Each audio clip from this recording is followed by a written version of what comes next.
दोस्तों, इजराइल की स्थापना 14 मई 1947 को हुई थी। लंबे समय के संघर्ष के बाद यहूदी को ब्रिटेन से आजादी मिली थी और नए सौराष्ट्र की स्थापना हुई और इसे इजराइल नाम दिया गया। ये दुनिया का एकमात्र यहूदी देश है।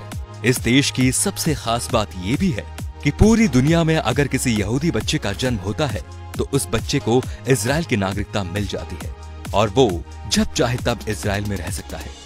इजराइल की राष्ट्रभाषा हिब्रू है। लोगों को इस भाषा को बोलते शर्म आती है। यह दुनिया का एकमात्र यहूदी देश है, परंतु इस भाषा का अंत मध्यकाल में हो गया था। इस भाषा को सीखने वाला भी अब कोई नहीं बचा। और जब इजराइल की स्थापना हुई दोस्तों, तो इस देश के यहूदियों ने इस भाषा को पुनर्जीवित कर दिया था और उसको वहां की आधिकारिक भाषा भी बना दिया। 2000 के आंकड़ों के अनुसार यहाँ की जनसंख्या 92 लाख के आसपास है। देखा जाए तो ये दिल्ली और मुंबई से बहुत कम है। क्षेत्रफल में केरल से भी छोटा है। इजराइल एकमात्र ऐसा देश है जहां प्रत्येक नागरिक को मिलिट्री ट्रेनिंग लेना बहुत जरूरी है, फिर वो राष्ट्रपति का बेटा ही क्यों ना हो। उसे कुछ समय के लिए सेना में काम करना अनिवार्य है, वो पुरुष हो या स्त्री, दोनों को जरूरी है। 15 साल से बच्चों की आर्मी ट्रेनिंग शुरू हो जाती है। हाई स्कूल की पढ़ाई पूरी करने के बाद ये ज्वाइन करनी पड़ती है। नियम के अनुसार लड़के को 3 और लड़की को 2 साल काम करना पड़ता है। इजराइल लोकतांत्रिक देश है, फिर भी वहां भारत और ब्रिटेन की तरह लिखित संविधान नहीं है। वो परंपरा और देशवासियों के हिसाब से नियम और कानून बनाते रहते हैं। इजराइल में साइकिल चलाने के लिए भी लाइसेंस बनाना पड़ता है। ये दुनिया के 9 देशों में से एक है जिनके पास परमाणु और सैटेलाइट सिस्टम है।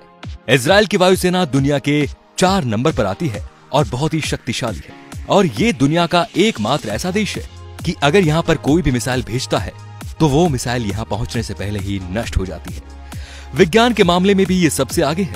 मोटोरोला ने अपना पहला मोबाइल फोन इजराइल में ही बनाया था। माइक्रोसॉफ्ट के लिए पहला पेटीएम जीपैड यहीं बनाया गया था। वॉइस मेल भी यहीं विकसित की गई। वैज्ञानिक अल्बर्ट आइंस्टाइन भी यहूदी थे। उनको इजराइल का राष्ट्रपति बनने का ऑफर भी दिया गया था, लेकिन उन्होंने मना कर दिया कि वो राजनीति के लिए नहीं बने। फेसबुक के संस्थापक भी यहूदी हैं।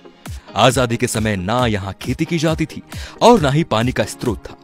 फिर टेक्नोलॉजी के चलते चलते आज के समय में 99 खाद्य पदार्थ खुद पैदा करता है। इसके अलावा समुद्र के पानी को पीने और दूसरे काम में प्रयोग भी करता है।